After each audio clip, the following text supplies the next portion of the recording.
Well, I think a lot of people talk about how this is going to affect the global balance of power or the distribution among the most powerful states on the planet. And that would include, of course, China, Russia, and the United States.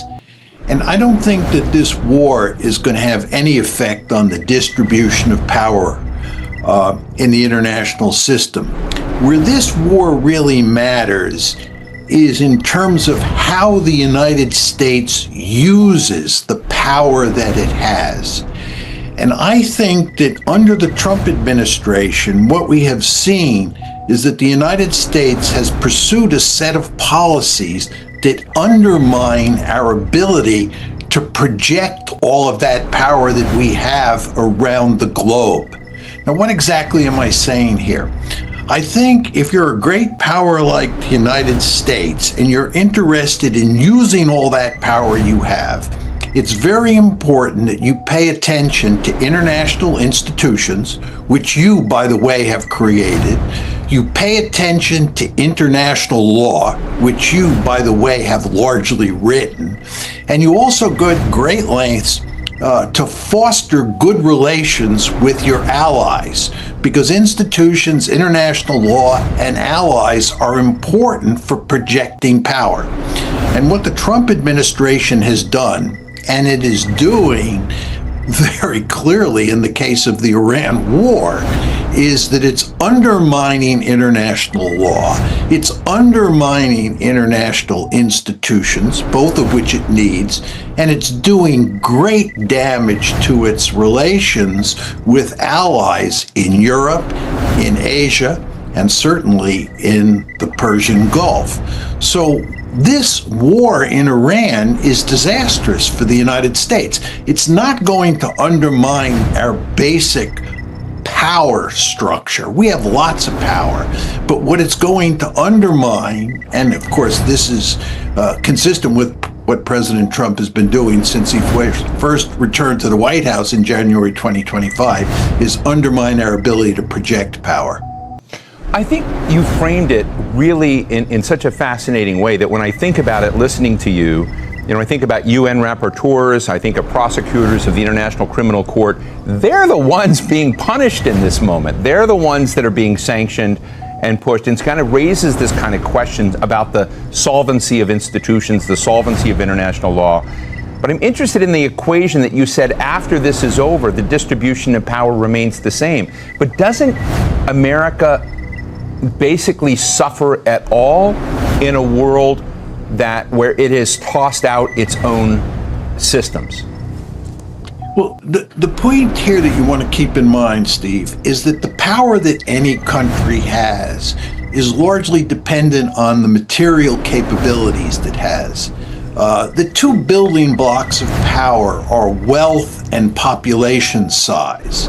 And you use that wealth and you use that population size to build powerful military forces. And the fact is that the United States is able to behave in a rather cavalier and one could argue reckless way. And that will not have any effect on those material factors. To give you a good example, the United States lost the Vietnam War. Between 1965 and 1975, we engaged in this war in Vietnam and suffered a devastating defeat. But it had no effect on the balance of power. The United States was not less powerful. We didn't have less people, less wealth, and a weaker military as a result of the war.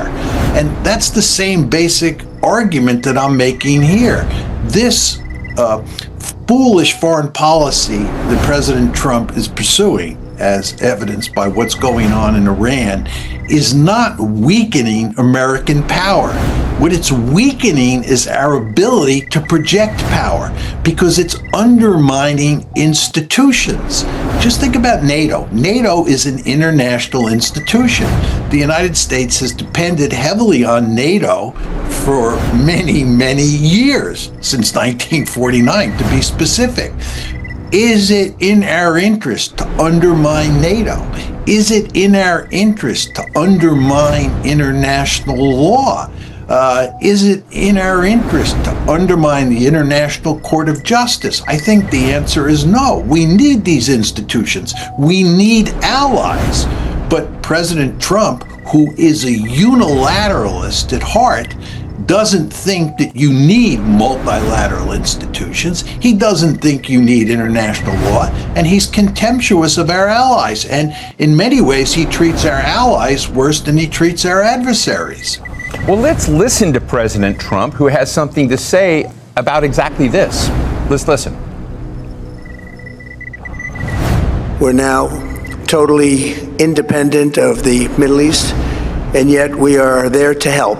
We don't have to be there. We don't need their oil. We don't need anything they have, but we're there to help our allies. He's basically saying, I agree with John Mearsheimer in that. We don't need our allies. We don't need this. We can walk through the world as a single actor and be arbitrary one way or the other. But your thoughts, John? Well, I mean, to argue that we're totally independent of the Middle East is ridiculous. The fact is, there are three areas of the world that the United States cares greatly about. This is where our vital strategic interests are engaged. One is obviously Europe. The other is East Asia. And then the final one is the Persian Gulf because of the oil. It is a vital strategic area of the world for the United States. And to argue that we're independent of it, it doesn't matter to us, is a foolish argument to make. You know, President Trump often talks about leaving the war. What is he saying here? That we're going to leave the Middle East? We're just going to forget the Persian Gulf? We're going to forget that oil? Of course we're not going to do that. We're going to remain there because it is a vital strategic area of interest to us. So I don't know what he's talking about. And with regard to allies, as I said, we need allies. We need allies in the Gulf. We have allies in the Gulf. We need allies in Europe. The idea that we are an independent actor that doesn't depend on allies is a foolish argument to make. The United States is a great power that tries to project power all across the globe. How do you project power all across the globe without allies? And the answer is you don't. And when you start slapping them around the way he does, you're going to find yourself in a whale of a lot of trouble. And as is clear, we are in a whale of a lot of trouble in Iran. So my question is, if you saw Iran as a nefarious actor in the world, why not take this kind of action now and use this at a moment to reorder those relations? So pick that apart. First of all, this argument that Iran is a great threat to stability in the Middle East and a serious threat to the United States is nonsense. The greatest threat to stability in the Middle East is the United States working closely together with Israel. Iran has not started a war in centuries, as best I can tell. It's not a highly aggressive country. The country in the Middle East that is highly aggressive is Israel. The country that has committed genocide in Gaza is not Iran, it's Israel. And we were complicit. We, meaning the United States, were complicit in that genocide.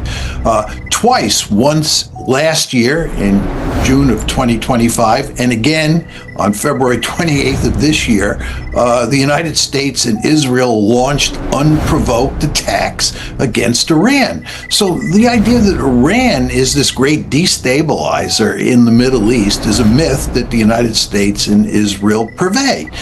This is not to say that that Iran doesn't present some problems in the Middle East that the United States has to be concerned about. But the idea that this is a serious threat, much less an existential threat, is not a serious argument.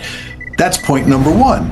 Point number two is, if you look at what the Israelis and the Americans are now doing to deal with this purported Iranian threat, what you see is we've taken measures that have made the situation much worse. In fact, one could argue that we are going to crash the international economy as a result of this war that Israel and the United States started.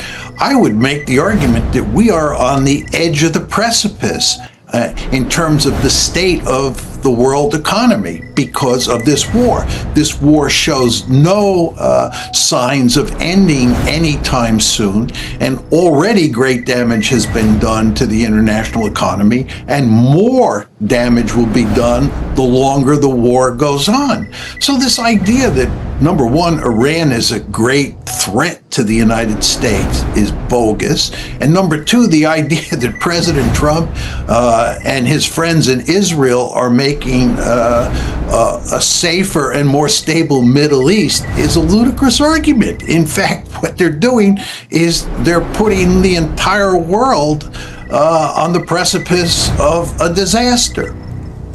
You know, one of the things that I find interesting is when you kind of talk to war planners, strategists across Republican and Democratic circles, it's hard to find anyone that wouldn't have expected that Iran would shut down and use the Strait of Hormuz as a choke point, that in fact the Strait of Hormuz was really Iran's nuclear bomb, that if you wanted to create something that they thought was deterrence.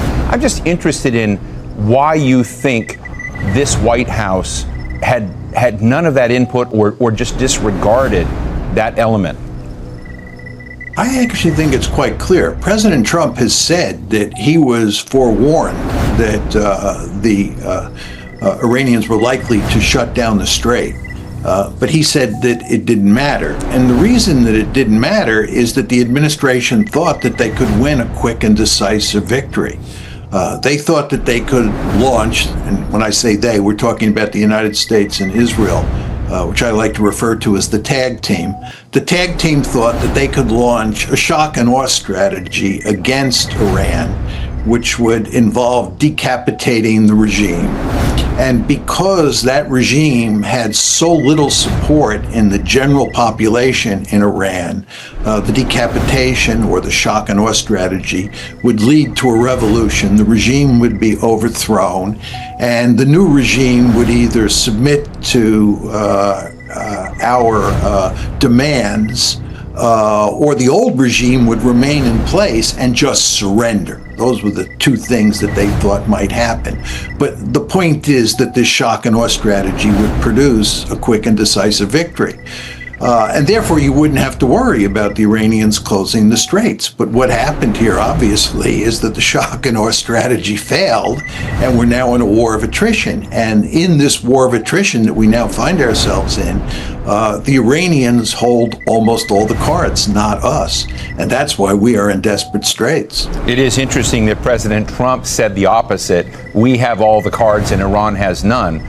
So I take your point. But another element here is other big global powers, China, Russia. How are they looking at this moment? Is China fearful of a more muscular United States willing to deploy power like this? Or is it basically applauding this moment as an opportunity for itself? Well, I think from a Chinese point of view, one could argue that what's happening is manna from heaven, that this is a case of the United States, which says that its principal threat in the world is China, and that its principal mission is to pivot to Asia and contain China, has now enmeshed itself in a war in the Persian Gulf that is causing it to pivot away from East Asia and weaken its containment strategy towards China. You want to remember that the United States is moving Patriot and THAAD missile batteries out of East Asia. This Marine Expeditionary Unit that has just been moved to the Middle East came from Japan. So what you see, Steve, is that the United States is actually weakening its military capability in East Asia. Again, we're pivoting away from East Asia, and this is manna from heaven for the Chinese. Furthermore, Chinese influence around the world is increasing. You remember I talked before about the ability of a state to project power around the world, to have an effective diplomatic strategy. If you look at the United States and you compare it to China in terms of state behavior, in terms of which state looks like a responsible stakeholder in the international system, it certainly looks like China is the responsible stakeholder. The Chinese look like they are the adults in the room.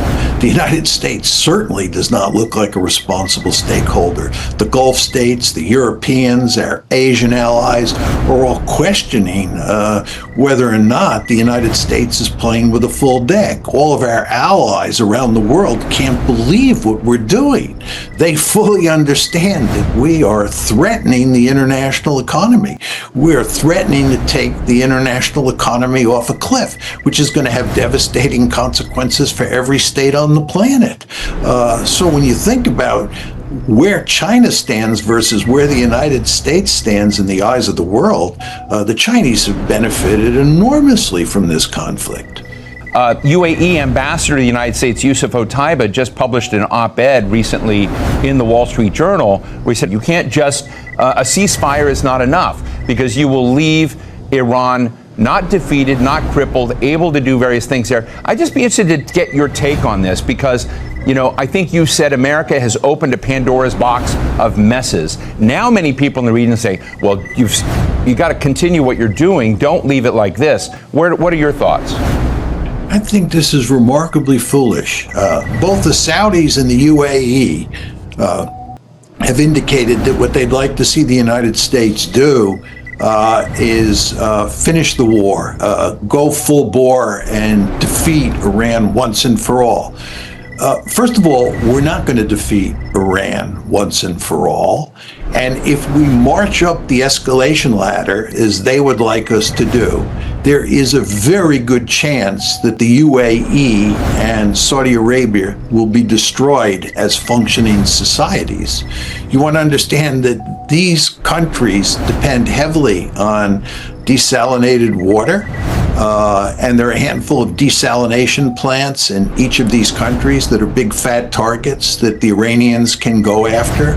And not only can the Iranians go after those desalination plants, they can go after their energy infrastructure, they can go after their oil and gas infrastructure, they can destroy those countries.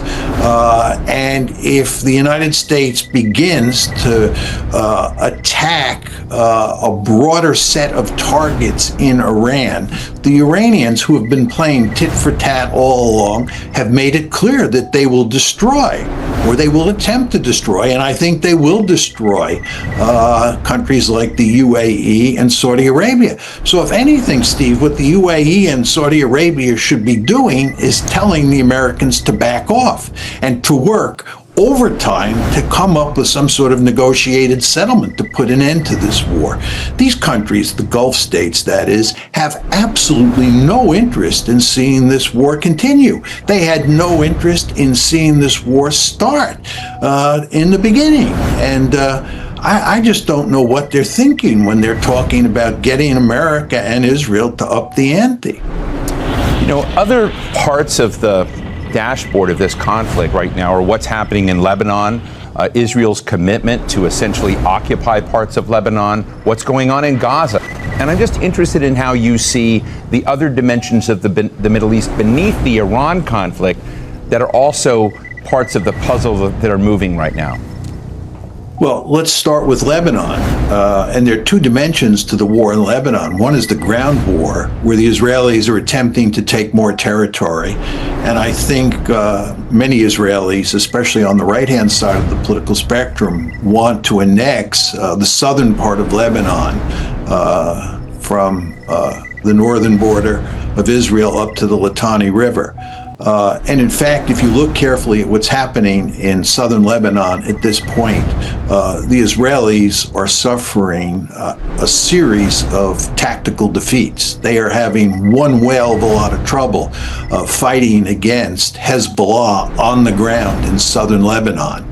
And the idea that they're going to conquer all of southern Lebanon, I think, is wrong. And I think they're going to suffer a lot of casualties trying to do that. And they already are, of course. Second point I'd make is that by the end of 2025, it looked like Hezbollah had been defanged and that the Israelis had done egregious damage to Hezbollah's ability to fire rockets and missiles into Israel. So as you moved into this year, it looked like Hezbollah had been defanged and couldn't cause Israel any problems with its rockets and missiles because it had hardly any left. Israel had destroyed all of them. That has clearly not happened. And not only is Hezbollah firing rockets and missiles into northern Israel and even as far as into Tel Aviv on a daily basis, but the Iranians are coordinating with Hezbollah, and the Iranians are firing missiles into northern Israel and into Lebanon itself. So the Hezbollah threat is there in spades. With regard to Gaza and the genocide, there's no question that the Israelis have slowed down the genocide. But if you look at their behavior, they're very interested, for sure, in cleansing all of Gaza of Palestinians, and they're pursuing a genocide in hopes that that will allow them to get all of the Palestinians out of Gaza, and if they don't get them out, murder them while they're in Gaza. And we don't want to lose sight of the fact, Steve, that on the West Bank, the Israelis are launching pogroms on an almost daily basis because they're interested in ethnically cleansing the West Bank as well.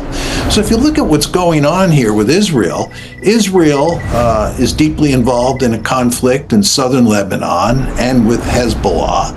Furthermore, it's involved in a genocide in Gaza. It's involved in pogroms on the West Bank.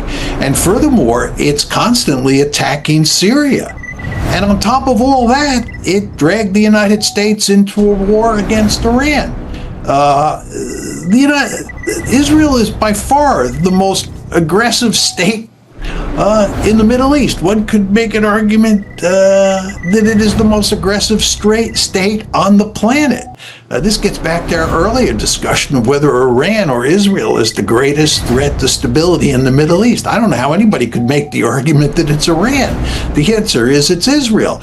And most importantly, you want to remember that Israel is committing the greatest of all crimes, which is genocide in Gaza. And no matter what you think of the Iranian regime is not committing genocide. It's a messy world, and that's why we always love talking to you. University of Chicago political science professor John Mearsheimer, thanks so much for joining us today. It was my pleasure, Steve. Thanks a lot for having me. So what's the bottom line? However this war ends and however long it takes, one thing has become really clear. Today's world is governed by the sword. The order that prevailed over the past few decades is just crashing down and being replaced with a much more vicious system. The United States is the change agent now, using brute force where it sees oil or assets or territories that it wants. Staying in old alliances like NATO may just not be worth it for a new America. If anything, we're heading back to the 19th century. A dog eats dog, might makes right, no rules place, where all countries are up for grabs and everyone needs muscle if they want to survive. And that's the bottom line.